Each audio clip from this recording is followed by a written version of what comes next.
The past does indeed echo down through the present. It was, I think, a great gesture of hope in 1925 to found an institution that was to educate people. And I think that is a great gesture of hope for the future.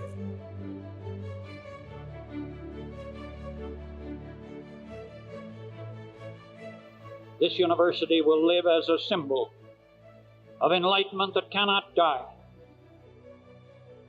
I saw it today as a beam from a lighthouse of learning, nourishing the development spiritually, intellectually, and economically of Newfoundland, now and for generations to come.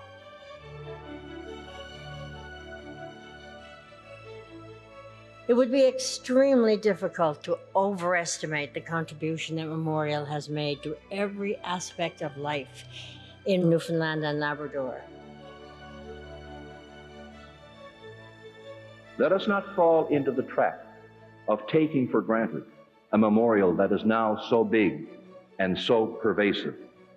Hold it in your mind. Cherish it. It has made us what we are. It will continue to be the dynamo that drives our society.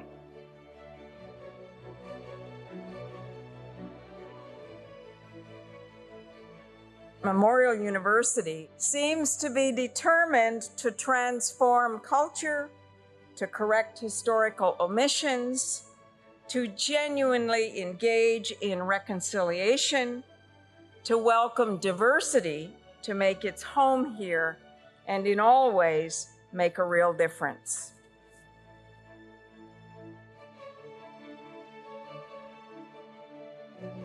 It's more than bricks and mortar and teachers and students.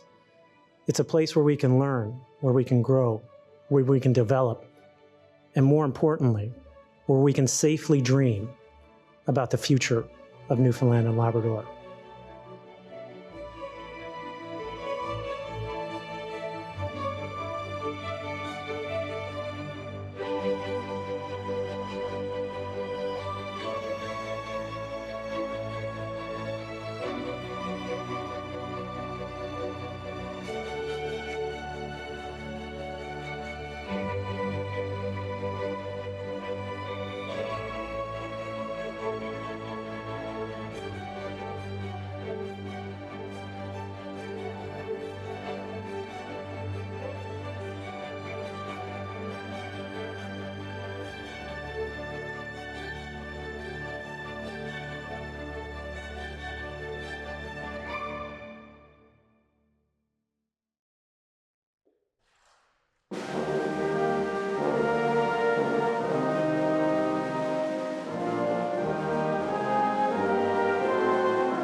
Please be seated.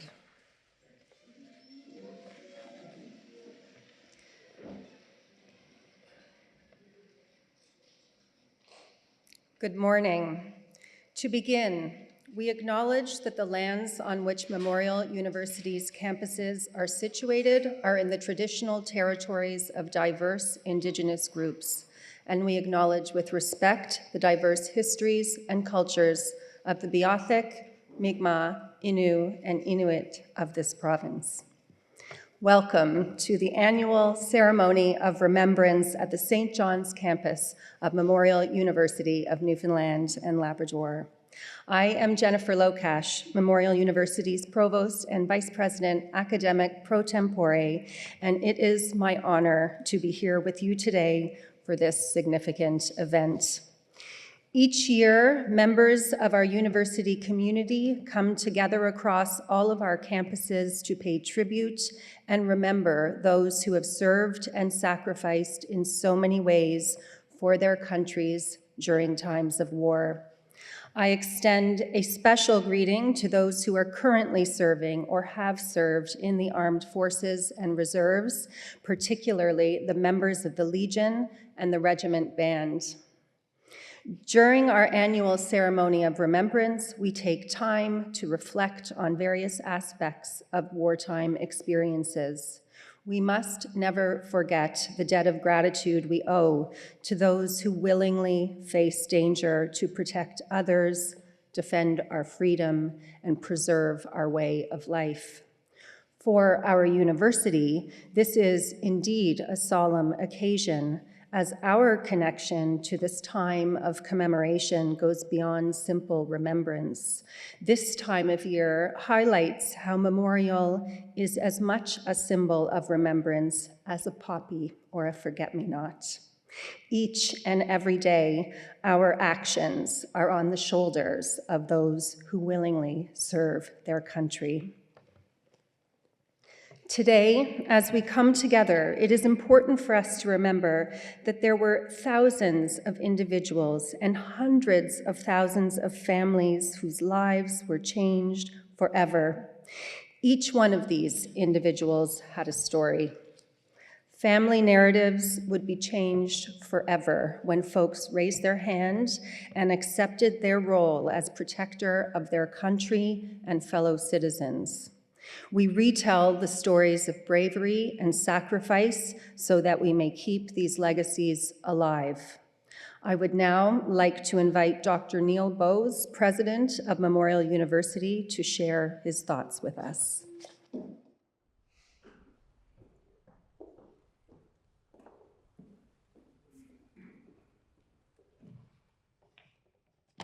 Thank you, Jennifer.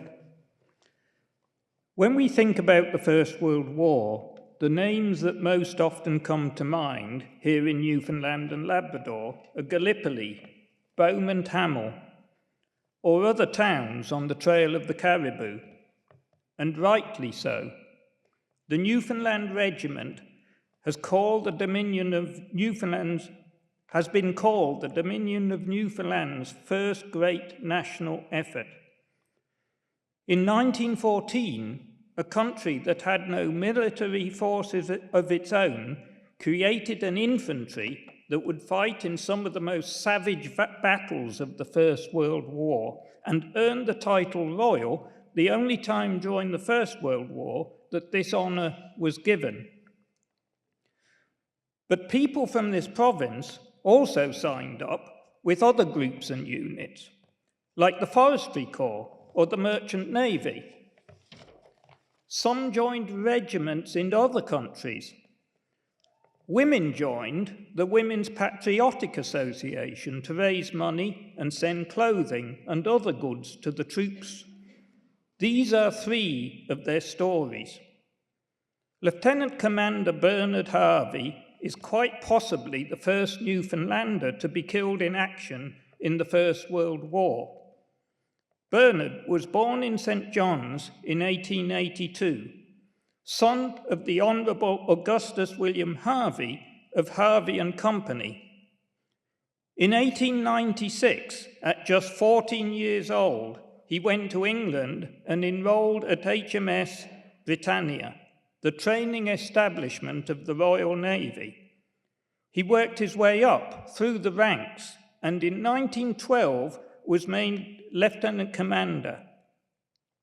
In January the same year, he joined the ship HMS Cressy. On September the 22nd, 1914, 2.5 years later or so, 6 weeks after the outbreak of the war, the Cressy was patrolling the North Sea with 2 sister ships. Torpedoes from a German submarine hit the 2 sister cruisers. Sailors of the Cressy started throwing anything they could find into the water to help keep those in the water afloat. But then the Cressy itself was struck. Survivors described some of the men in the water telling jokes to keep spirits up. Other sailors tied themselves to chains to ensure they drowned quickly. The captain's last words to his men were, "Well, lads, look after yourselves, get anything you can, and help overboard." He went down with his ship. Almost 1,500 men were to perish from these 3 ships, 560 from the Cressy, which sank within half an hour. Lieutenant Commander Bernard Harvey was last seen helping men to keep afloat.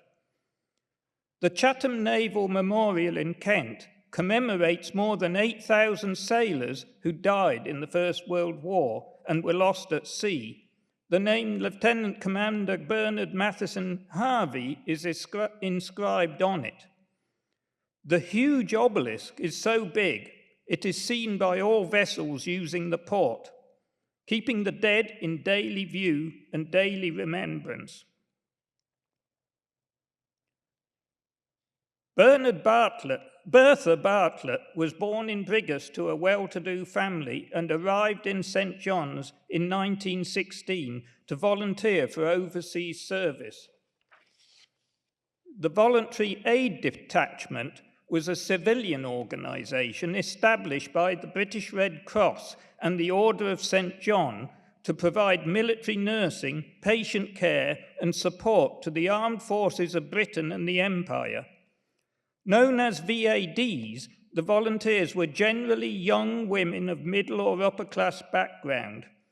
In their roles, they worked as cooks, laundresses, maids, clerks, drivers, and nurses. The work took a heavy emotional and physical toll on the VADs. Day after day, they cared for injured soldiers, men who arrived with severed limbs, gunshot wounds, and countless other, often terrible injuries. Some patients would never heal, and the VADs could only ease their pain while waiting for them to die. The first Newfoundland and Labrador VADs, 5 of them, left in November 1915.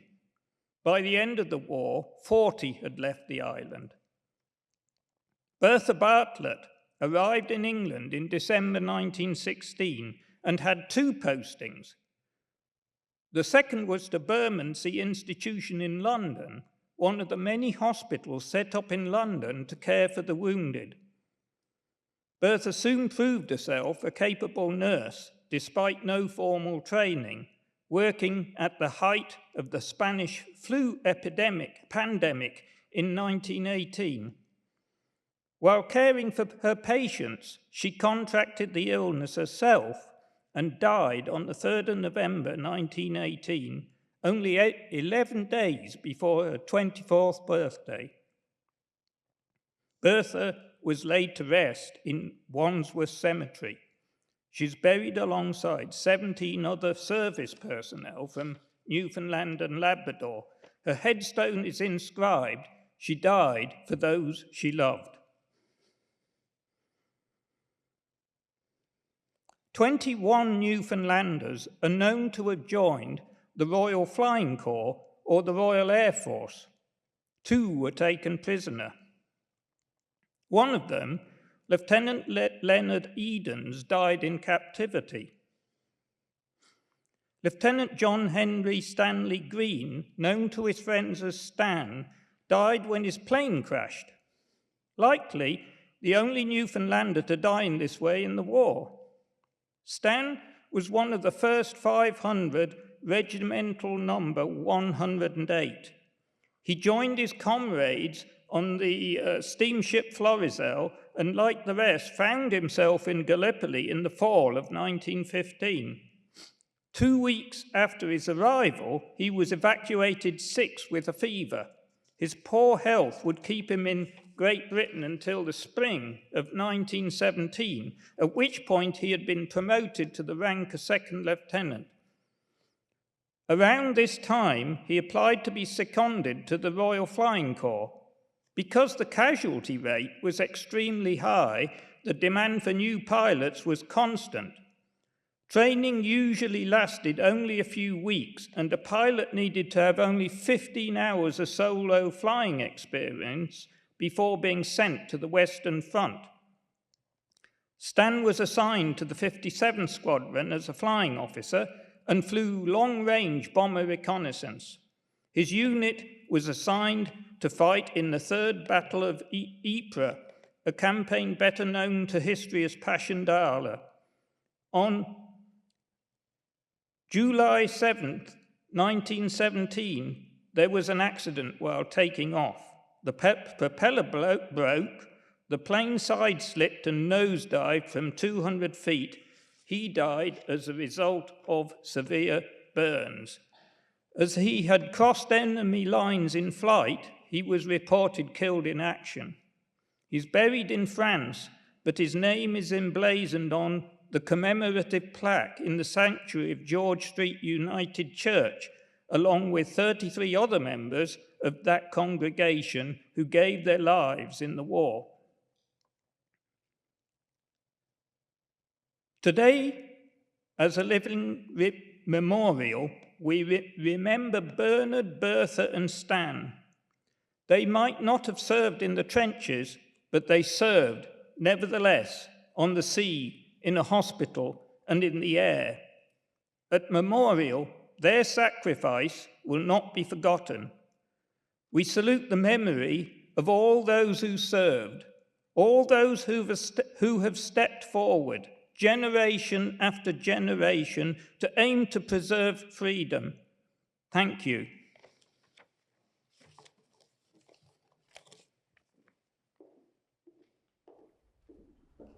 Thank you, Dr. Bose. Every year, our university extends a warm welcome to around 3,000 first-year students who step into the classrooms and labs of our living memorial. We introduce them to our origin story through the matriculation ceremony. Thank you, Dr. Bose, for drawing attention to some of the incredible heroes to which our institution owes a debt of gratitude. When it comes to remembrance activities, we all know the popular stories that are shared by our media and oral histories. But of course, many more stories never get the spotlight. One thing we can contemplate when we hear these stories is that life is complex and often takes us in unexpected directions. We all know the Tommy Ricketts war story, the young soldier who became a war hero years before he was even old enough to serve. His wartime accomplishments are legendary. But many of us do not know about Tommy Ricketts, the person. If you start a conversation with some of our great folks at the QE2 library, you will find out that there is so much more to know about this young man. He was almost completely uneducated when he signed up, his only signature an X. Like so many of our young men of the time, he had not even finished elementary school. Looking at archive material that is held here on this campus, you find that while Tommy was serving, he began to write his own name. He had started to educate himself while at war. When he returned, Tommy decided to pursue formal education. After all he had seen and experienced in the field, he felt education was a pathway that would help him build a better life. Through sheer conviction and determination, Tommy Ricketts completed his schooling to become one of the first students at the new Memorial University. After completing his education, he went on to become a pharmacist here in St. John's. This is not the story that is most often relayed about the young Newfoundlander. Many of our young soldiers signed up to go to war without battle experience or tactical experience, but they did have a great deal of fighting experience. Their experience was in the fight to survive. At our fall convocation ceremonies last month, our chancellor spoke beautifully about the origins of our university as we prepare to mark 100 years of existence.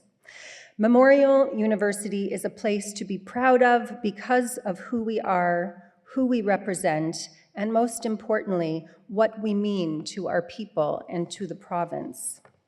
I would now like to invite Chancellor Earl Ludlow to come forward to speak on the miracle that is Memorial.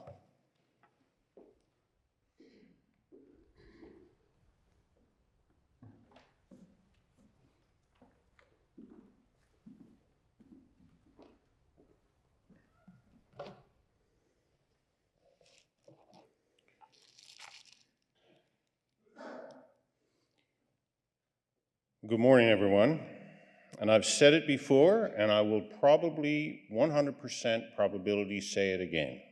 Memorial University is the most important institution in this province, and one that we sometimes take for granted. But we shouldn't, because it's a miracle that we're here at all. At these ceremonies, we often talk about why Memorial was created. But did you ever consider how? Let's go back to the year the war started First World War started in 1914. And in 1914, only 2 places in our country at that time, outside of St. John's, had diversified away from fish. The mining town of Wabana on Bell Island, and the pulp and paper towns, Grand Falls and Bishop Falls in central Newfoundland. But the largest industries, the centuries-old cod fishery, was struggling. Traditional European markets had largely been replaced with less profitable ones in the Caribbean and Brazil. The province was deeply and historically divided along religious lines. There was an unpopular leader and government, and we entered the war with a national debt of more than $30 million, a huge burden for a small and poor population. It was in this atmosphere of economic hardship and political turmoil that Newfoundland entered the war. I'll just stop for a minute and I will say that you will hear me move from Newfoundland and Labrador. At this stage, it was Newfoundland, but please, it's not meant to be exclusive of anyone. Over the next 4 years, a generation of young men were lost. The total cost of the war to Newfoundland, including war loans, interest, war pensions, and the cost of demobilizing troops, amounted to about $35 million, and increased the country's debt from $30.5 million in 1914 to $42 million in 1918. Interest payments on the debt had by then become the government's largest yearly expense, swallowing 22% of its annual revenue. The situation deteriorated in peace when a post-war recession cut deep into the country's revenues. Government reported a deficit in the 1920-21 fiscal year, followed by 14 more in the next 15 years. And as Newfoundland export economy struggled in a global post-war recession, the government borrowed heavily from international lenders.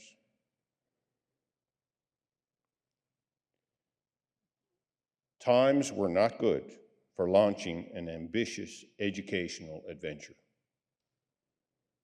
On top of the debt, the social and cultural realities were keeping Newfoundland from any real growth.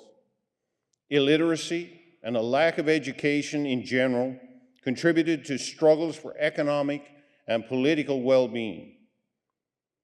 Healthcare was nearly non-existent. This is us I'm talking about. Outports were isolated. Industrialization never took root. And one British journalist said visiting Newfoundland was like going back to the Middle Ages. For the most part, society's leaders came from abroad. There was little appetite for training. Locally, very little was available anyway. It's hard to care about education when you're barely surviving. In the middle of this, a university was proposed. The government couldn't even fully pay for it, and we had to turn to the Carnegie Corporation for funding. And in fact, not everyone wanted to see a college erected in the name of the war dead. Other suggestions included a life-saving station at Cape Race, club rooms for factory workers, a night school for navigation, or a home for needy mothers or widows for those that served. One MHA had this to say: "It is a joke to build this big place with 18 or 19 rooms just because somebody has become what is termed an educationist. I hope I will be here when the government will have the good sense to give up this crazy idea and turn the place into a hospital." But we were truly fortunate that in the early 1920s, we had three enlightened leaders who knew that moving beyond denominational limitations was the only way to go forward. William Blackhall, Vincent Burke, and Levi Curtis. And to quote Reverend Curtis, they had in Newfoundland, "Denominationalism run to weeds." Together, they convinced others that non-denominational education was the way to go. Memorial University College opened in 1925 with a grand total of 57 students. But it was an important step in producing our own core of leaders. And then the Great Depression hit. In 1929, the country's public debt totaled a whopping $80 million.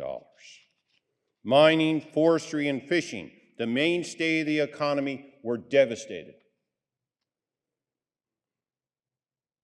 1/3 of the population was barely kept alive on government rations. There were massive cuts to education, and in 1932 and 33, the college's operating grant from government was reduced to 0. Once again, the Carnegie Corporation kept us afloat. In fact, between 1925 and 1937, the corporation contributed $293,000 to Memorial, an incredible sum at that time. If we had depended only on government, we wouldn't have made it. In the 1930s, secondary school was not popular, and in some places not even possible. 85% of outport schools had no books. Students from these outports who suffered from years of deprivation had bad physique, threadbare clothes, poor eyesight, and weak lungs. And these were the cream of the rural youth that came to go to college. I'm going to go off my notes for a minute. So I'm 67, originate, as everyone here heard me say a million times, I'm from Fogo Island. I still remember the motor vessel Christmas Seal in the 60s coming in to the harbor, having to get scratches on my arm and my back, and hoping that they wouldn't increase in reaction, so I'd have to go get an x-ray. And that was the only access we had to x-rays, and it was for tuberculosis and polio and diabetes. That was in the 60s. Think about how bad it was 30 years before that. By the way, Captain Peter Troke received an honorary doctorate from Memorial University in 1992 for what he contributed to rural Newfoundland and Labrador. Eventually, the government could not afford to make interest payments on its debt and approached the United Kingdom for assistance. Britain agreed to support the colony, but on the condition that it have greater political control over it to protect its investment. As a result, Newfoundland ceased to be a self-governing nation. And in February 1934, when the Commission of Government was sworn in, they didn't feel much need to support education. By 1940, the enrollment of the college had risen to a paltry 254 students. With the onset of war, a system of compulsory training was introduced and a cadet corps was formed. 310 students or alumni of the Memorial University College signed up for war. Sadly, 30 didn't come home. Their names will be read later in this ceremony, as they are every year, and they're listed annually in the university calendar.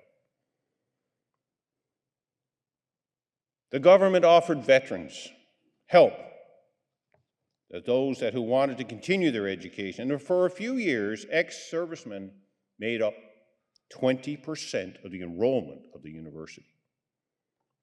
That breathed new life into this institution. But more importantly, the era of the Second World War was a social and political watershed for this province. The Canadians and Americans arrived in tens of thousands and brought with them a new energy, new ideas, and new ways. The war revived the economy and rescued the Newfoundland people from the appalling conditions of the 30s. Newfoundland and Labrador and the college experienced the shock of the new and emerged from the war in a different place. The college persisted with stubbornness, if not elegance, until it came under a new government of a new province that was willing to unlock their pocketbook. The establishment of the university and its frustratingly slow growth through depression and war is a case study in the modernization of Newfoundland and Labrador. The forces which promoted it and the conditions which impeded it. Through the Memorial Project, though the Memorial Project remained underwhelming in the first 25 years, it nevertheless provided a foundation firm enough that the ambitious post-Confederation era could build on it. By 1975, 50 years after its establishment, we had moved into our new campus. I remember that, because I was probably one of the first ones to go there. And enrollment was in excess of 10,000 students. There was continued growth of academic programs, and a strong research presence was being established. Memorial had come into its own, and we've never looked back. But never forget, it's a miracle that we're here at all. And I would say, and I'll borrow the motto of the Royal Newfoundland Regiment, if I may be so bold, we will remember and we will always strive to be better than the best. Thank you.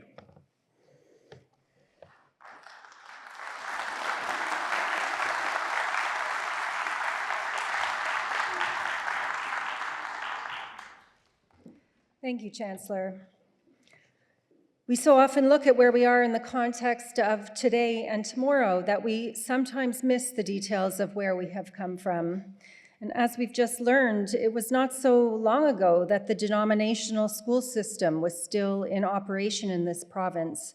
And it's quite amazing to think that 100 years ago, 3 leaders realized that together we could make the difference that was needed for our people.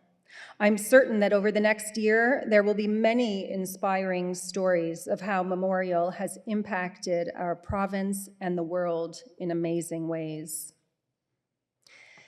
This is the moment for us to not only commemorate those who did not come back from the war, but also to pay homage to those who returned as transformed individuals, to those who offered up their youth, their trust, and their pre-war lives to safeguard our future, our innocence, and the freedoms that we are so fortunate to experience every day.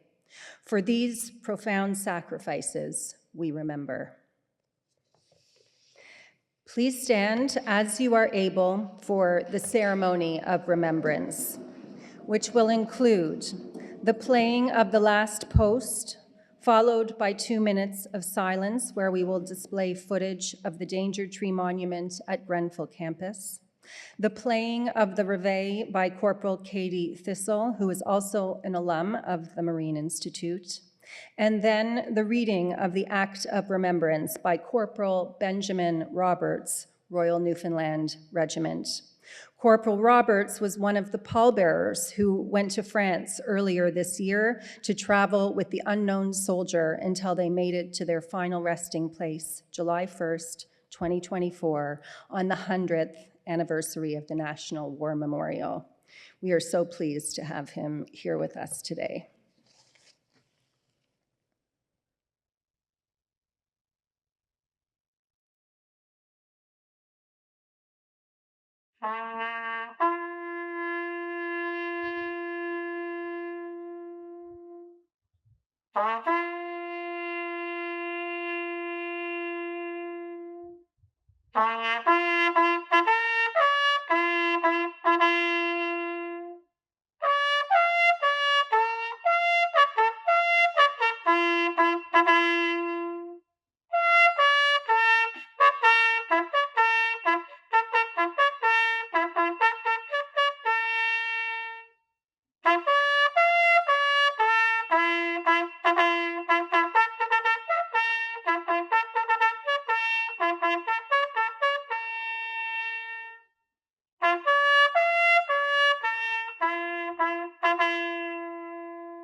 They shall not grow old, as we that are left grow old. Age shall not weary them, nor the years condemn. At the going down of the sun and in the morning, we will remember them.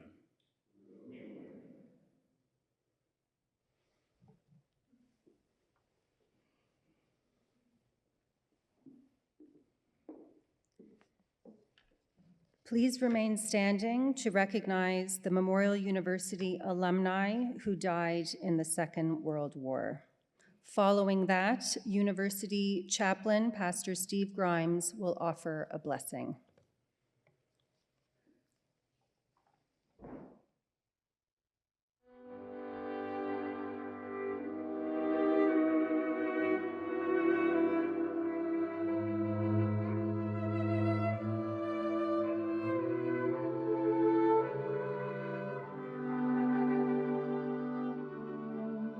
In memoriam, 310 former students of the Memorial University College offered themselves for active service in the Second Great War, 1939 to 1945. The university holds in special honor the past students who have been reported dead or missing and whose names are here given. David Monroe Baird, Lawrence Bannikin, John Hamilton Barrett, Walter Robert Butt, Herbert Bond Clark, Roy Clark, William Bradley Collins, Thomas Joseph Delaney, John Kevin Evans, Victor Raymond French, Neil Willoughby Harnett, William Palmer House, David Simpson Kerr, Brendan David Lacey, Harold Lewis Learning, Lionel Edgar Legg, Wallace Clifford Luther, Edgar Raymond Martin, David Gordon Morris, Clarence Walter Parsons, Alexander Duncan Saint, Arthur James Sampson, Bernard Thomas Scammell, Francis Smith, Eric Augustus Snow, Charles Henry Stewart, James Robin Stick, Philip Francis Templeman, Harold Baxter Wareham, James Walcott Winter.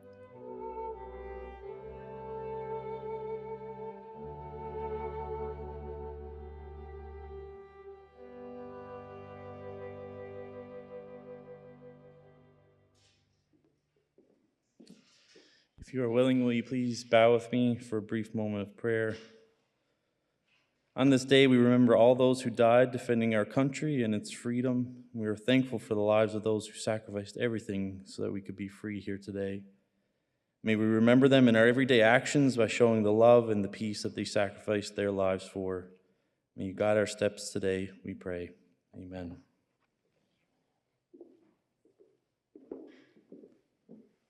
Please be seated.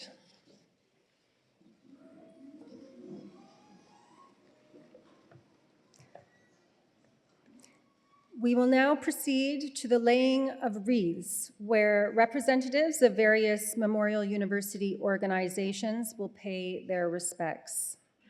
I invite Dr. Neil Bose, President of Memorial University.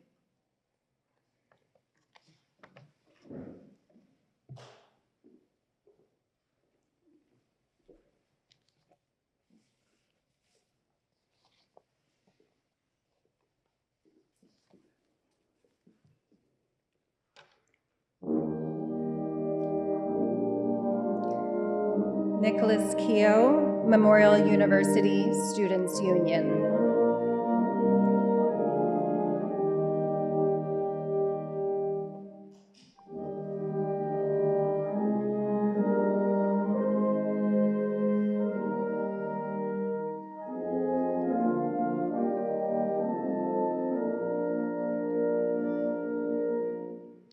Azmat Ullah and Harshal Patel, Memorial University Graduate Students Union.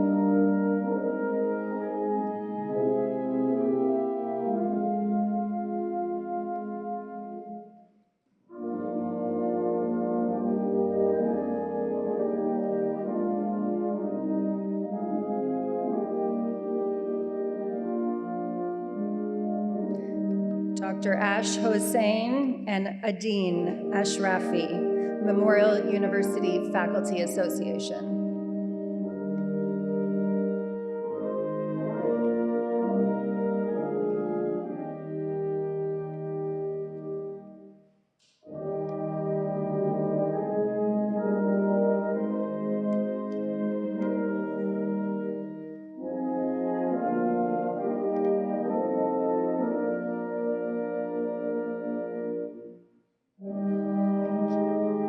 Bill Kavanaugh and Sammy Hung, Canadian Union of Public Employees.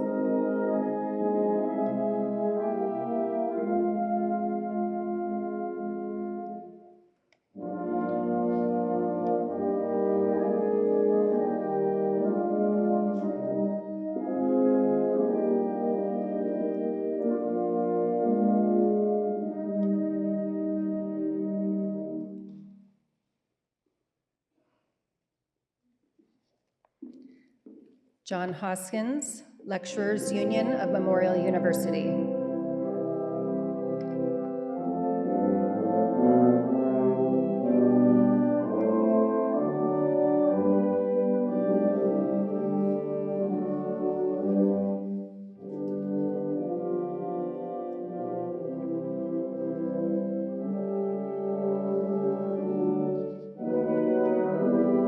Rashid Siam, Teaching Assistants Union of Memorial University.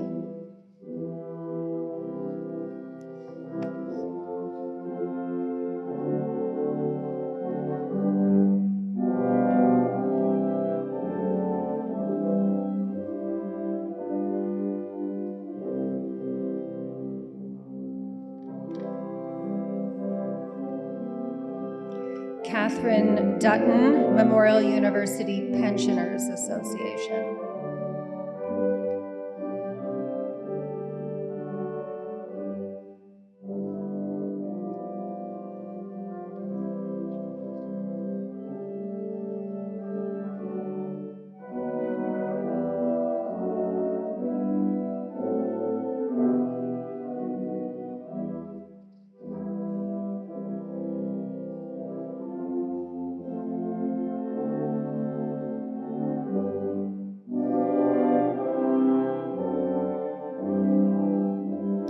Will Small and Giselle Small, Memorial University alumni.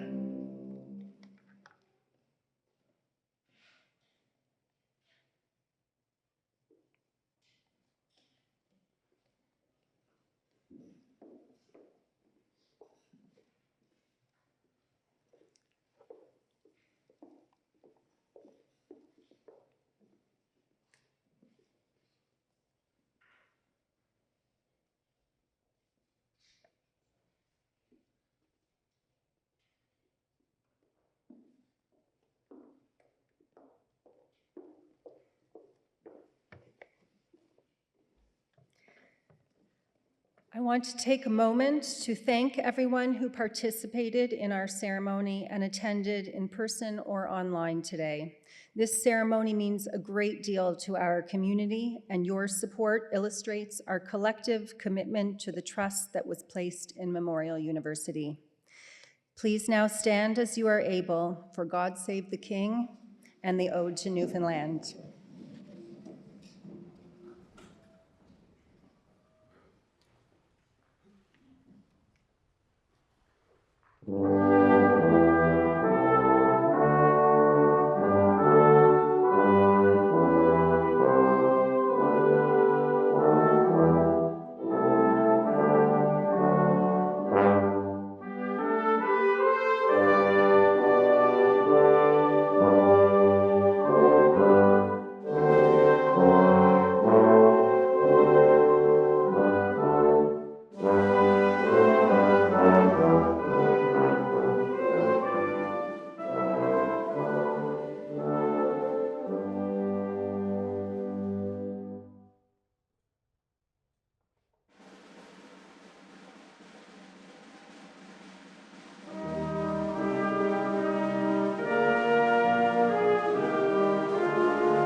Thank you, everyone.